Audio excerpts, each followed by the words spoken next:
So this is what we're looking for when we ask for a glute bridge.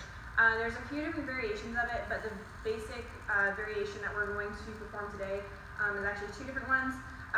One is just on the floor with no resistance at all. So what we're looking for when we look for a glute bridge is basically feet. I don't want the feet right next to my glutes, and I don't want them too far away from me either. I'm looking for about middle distance and hands flat on the floor. I want to think about pushing the floor away with my heels. So I don't want the front, like all of my body weight to be on the front of my feet, because basically what that's going to do is that's going to light up my quads, and that's not what I'm looking for here. I'm looking for hamstring and glute, mostly glute here. So it's called a glute bridge.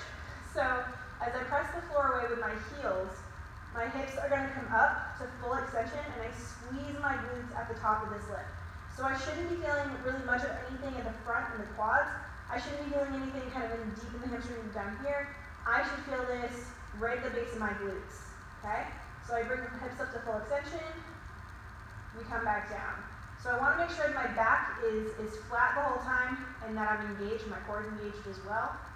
So I come up, full extension, back down. If you notice that you're having extension when you come down or before you take off when you're in your bridge, think about rolling your hips toward your rib cage so that way our back is flat and neutral against the floor, and then going through the bridge. And a lot of times, what we do to progress this is we use a resistance band and not one of the, not one of the small mini bands you'll see in like any kind of sports store you go into, but one that's a little bit more thick, a little bit more resistant. So what I'm going to do is I'm going to put this band on, and it's going to go at the base of my quad. And what I'm looking for is I want to be able to drive my knees apart and hold this position with my knees.